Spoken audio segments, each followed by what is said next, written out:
Hello there once again.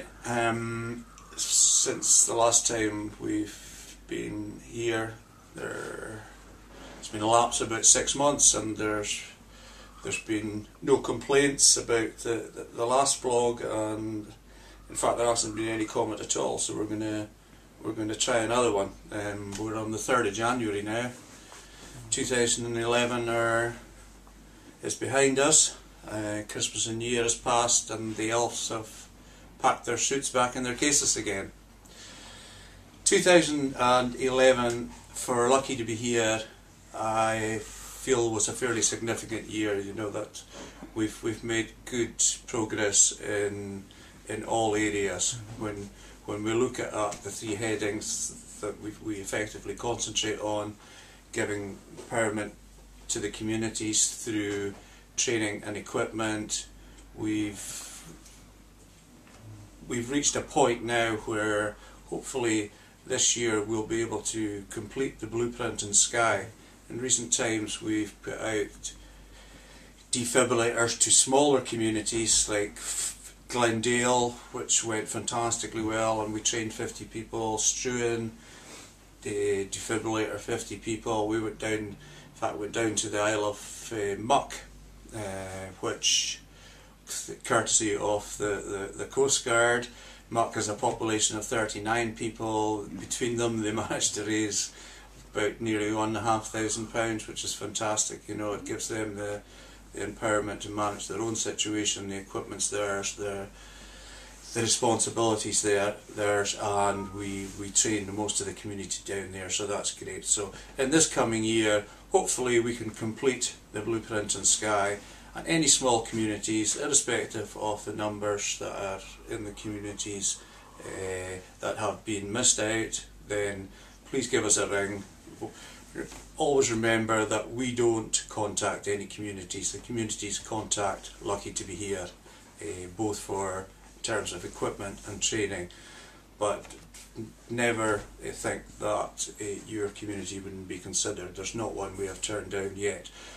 Outside Skye, we've moved over the last year. We've moved further afield, you know, up to Orkney, down the west coast, as far as Glasgow, where we've embarked on our partnership with our friends at Zurich Community Trust, which is initially on a three-year term, and hopefully will continue from there. And we've put defibrillators into both their main offices in Glasgow, and on the back of that we're hoping to actually introduce it into some of the Glasgow schools, which will be a new challenge to us, being an urban community where we've up till now have been dealing in rural areas. Which leads us on to the second heading, which is education, which allows us to give the whole thing sustainability.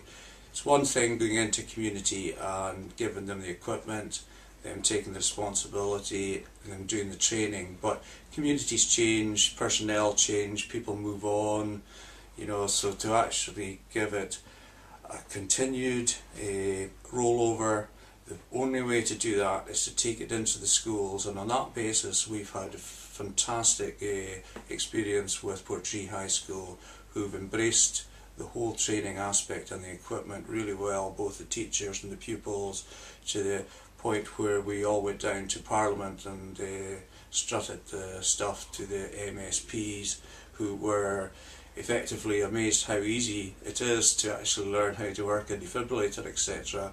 And we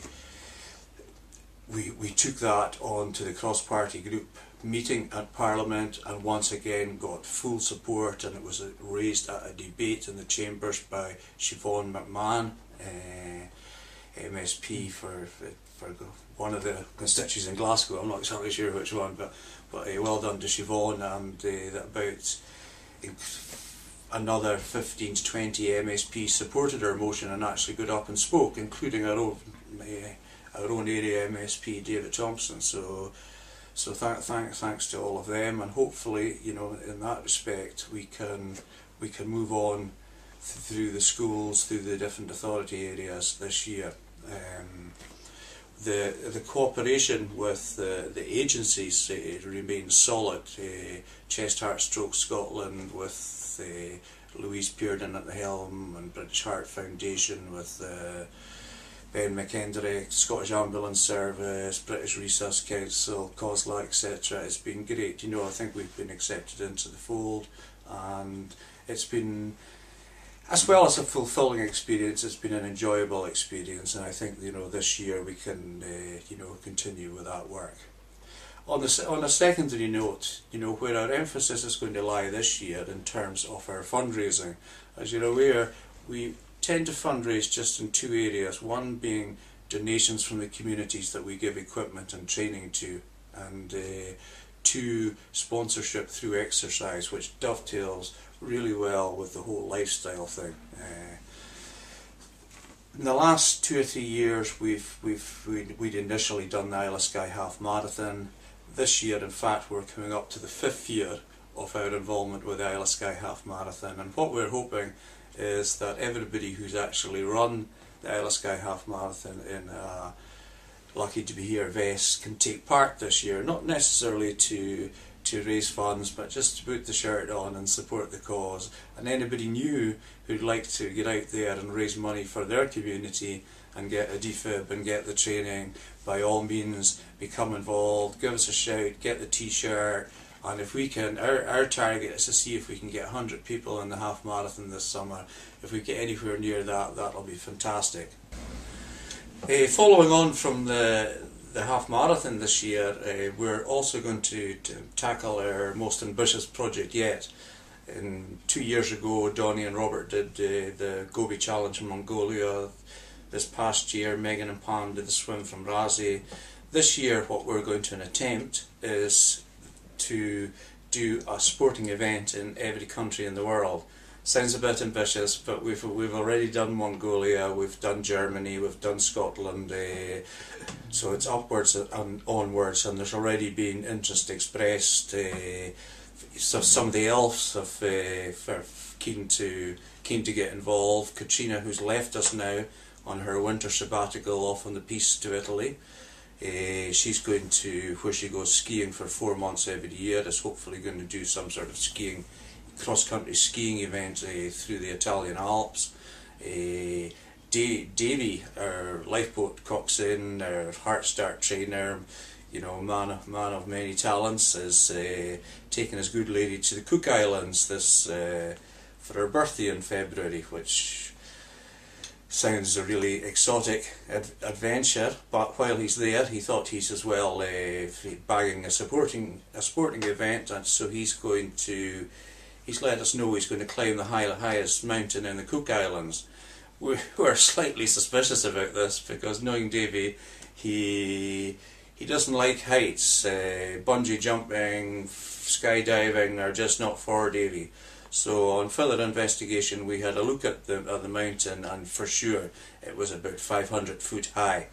But what Davy's not researched is the fact that it's 500 foot of dense jungle, cliffs, there's ropes required, it takes about 10 hours, you know, and it's possibly one of the most difficult climbs in that part of the world. So we look forward from the photos from the top, Davy, and while he's out there, he's got a stopover in Hong Kong, and he thought he'd bag that as well, so he's going to run the Kowloon Bridge between Hong Kong Island and the Kowloon Peninsula. Now, on investigation, there is no bridge there, so we've even got more admiration as to how he's going to crack this one. So good luck, Davy, and we look forward to the reports. But on a serious note, or a more serious note, because this is serious, you know, particularly running across the Kowloon Straits, we're going to actually launch the whole project with a bit from Afghanistan. Ian Uckert from Portree, who's a Marine and has been in Afghanistan back and forth for the last 7 years, had got a bunch of his mates together, and they've done a strongest man contest in Helmand province in in Afghanistan. Afghanistan obviously was going to be one of the most difficult posts to do in the world. We have a lot of friends out there, we have great admiration for the work they're doing, and it's fantastic that they've actually found time to stick on a Lucky to Be Here shirt and launch the project for us. This'll come on tap in the next couple of days, so keep an eye out for it. And we're anybody out there who's in any abroad. I mean, there's a lot of people attached to Lucky to Be Here who are in various countries around the world. There's a lot of people who have relatives. Anybody who fancies doing a sporting event, please get in touch with us. We'll forward you some t-shirts and we'll get the photographs, and hopefully we'll go a long way to bagging most of the countries in the world over the coming year. So we'll upwards and onwards, we'll see how it goes. Anyway, just to tie off, because I'm beginning to waffle a bit here, is I'd like to wish absolutely everybody involved with Lucky to Be Here, there's far too many to name, all the individuals that work behind the scenes, the individuals that raise the money, the people that organise the communities, the people that do the training, the Heart Start team, who without we wouldn't be able to do anything. They do a magnificent job. Our new partner, Zurich Training, Chest Heart Stroke Scotland, BHF, so on. A very happy and healthy 2012, and we'll speak to you soon. Ciao.